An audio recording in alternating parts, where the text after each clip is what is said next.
Hi, my name is Trixie, and today I want to talk about feminism.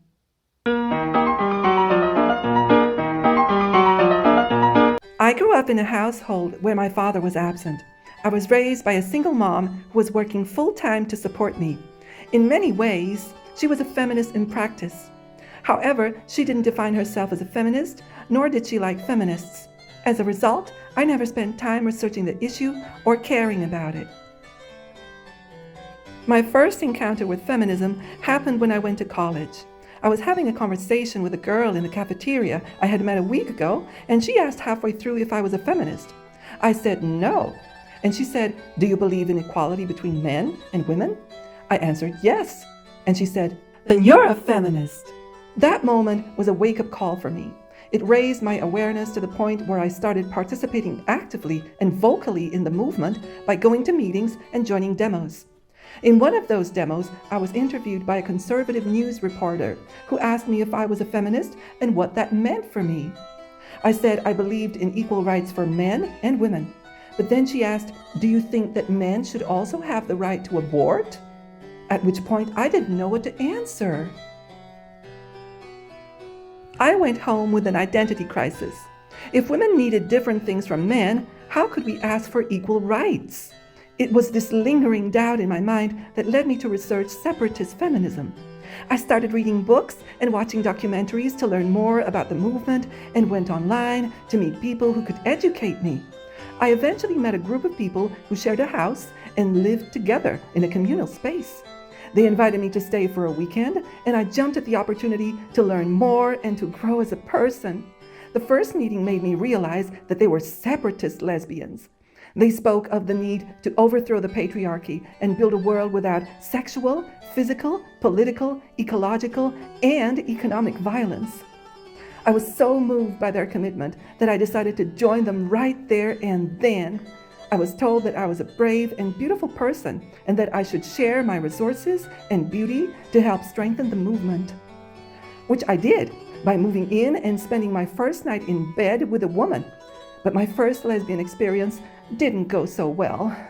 I will tell you about it later. So I went back to being a straight feminist and left the commune.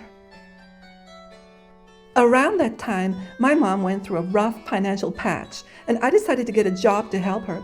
So I started working as a stripper. I'll do a video on that too. But when I went back to talk to my feminist friends, I ended up suffering their wrath. They said I was objectifying myself and renouncing my humanity.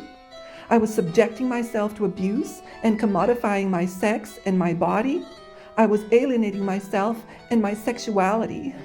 I realized nobody accepted me as a feminist anymore, so I started feeling bad about myself, which made me stop and quit my job. A few weeks passed by. I was now working at a supermarket. I had little time for myself, so I ended up spending most of my time alone. A friend of mine noticed my isolation and took me out one night, saying that I was becoming a recluse. It was between a martini and a pina colada that she confided in me that she was a sex worker and a feminist.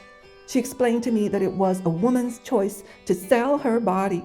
It was not dehumanizing. It was simply a part of the choices being offered to women.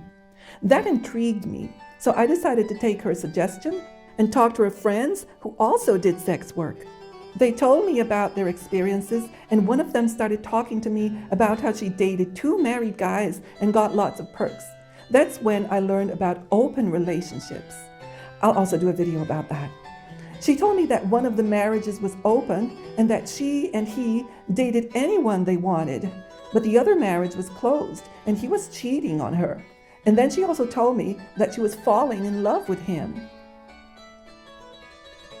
Right around that time, my mother got really sick, and I turned to religion because I needed solace. So I looked and found an inclusive small church led by a woman pastor, and after talking to her, I asked her if she was a feminist. And she said, "Yes, I am a Christian feminist." And for a moment I went, "Really? Well, that's amazing.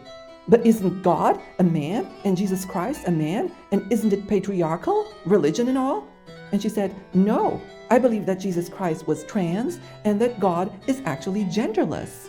So I ended up getting more and more into religion, especially as my mother got worse.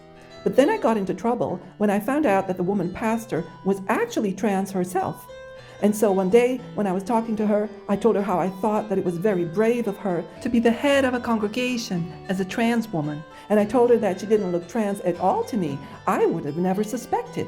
And that's when she got mad at me and started ranting, telling me that it was a very ignorant thing to say and that she was not there to conform to cis notions of femininity or masculinity and that I was transphobic. And well, basically she freaked out, called me ignorant, and shamed me. So I was left reeling, and even though I apologized, I knew I had to do better. So I went to a friend of mine who knew someone who was trans and asked her if there were workshops for people like me.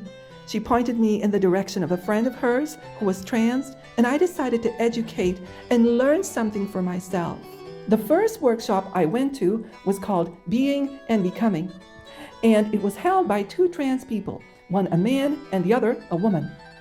I brought a list of questions to the workshop that I wanted to ask, but before I had the chance to ask them, I was immediately told what I should ask or say that was offensive or not. Turns out all my questions were offensive. Instead, I learned that gender is between one's ears and not between one's legs, and that trans people are not sick but still require medical treatment. It was around this time that I realized that I was trans myself. It's true, I realized that I was probably a man but hadn't really figured it out. I started toying with the idea of transitioning. I kept going to the workshops and learning new vocabulary, cisgendered, intersectionality, kyriarchy, tons of words I didn't know. A couple of months later, when I was already binding my breasts and calling myself Jared, I realized I needed to apologize to the woman pastor I had so terribly insulted a few weeks before. So I went back to the church and asked around, trying to find her. That's when a middle-aged black woman came to me and said she was the pastor. And I was surprised. I asked, "What happened to the previous pastor?" She said the congregation left for another church and that she became a Republican and married a man. So that's when everything fell apart for me. I broke down and started crying. And that's when the black pastor said, "You're confused. You need help." And she took me in and she sat me down in the first row and gave me a sermon about feeling whole. Now, the sermon was so vigorous and uplifting, I thought immediately that I would identify myself with it. But the more she spoke, the more I felt alienated and cold. So when she finished, she came to me and noticed how angry I was. She asked, "What's wrong, honey? Tell me what's on your mind." And I told her everything about my feminist journey and the sense of confusion and randomness to my experience. And then she told me, "Honey, let me ask you something. How many black women have you met that define themselves as feminist?" And I said, "Only 2. And she said, "You know why? Because feminism has nothing to offer strong women like ourselves." "But I'm not sure I'm a woman," I said. And then she said, "I understand," hugged me, and left. I spent a whole month locked up in my room, completely depressed. I watched Brideshead Revisited 2 times in a row. I wanted to be a young, sexually ambiguous English man during the Edwardian era, discovering love and art, instead of being a 21st century woman during the Obama administration, trying to make sense of identity politics. After a month of lethargy, doing very little, I decided to go back home. I phoned my mom, and she picked me up at the station. I felt relieved and also sad to have failed academically and to disappoint my mom. So when we arrived home, she poured me a cup of tea and slowly got the whole story out of the depths of my psyche. When I finished, she said, "Girl, what did I tell you about feminists? It's not going to help you in any way. It's just there to make you feel angry and have arguments with people. Stop focusing on feminist politics and start getting an education. You are not here to save the world. You're here to survive. It's hard enough as it is. You don't need more politics to divide people." I looked at her and said, "But Mom, I just wanted to find out what feminism was. You never told me." And she replied, "Honey, I never figured out what it was myself. How can I explain something to you that I don't understand?" So I went back to college and I got a degree, started working as a teacher, and eventually moved abroad. I like my job and I like my life. But still, to this day, I never figured out what the hell feminism was. So, how do you define feminism? Is it a good or a bad thing? What's your experience with feminists? Leave a comment below and subscribe for my next video where I read your answers.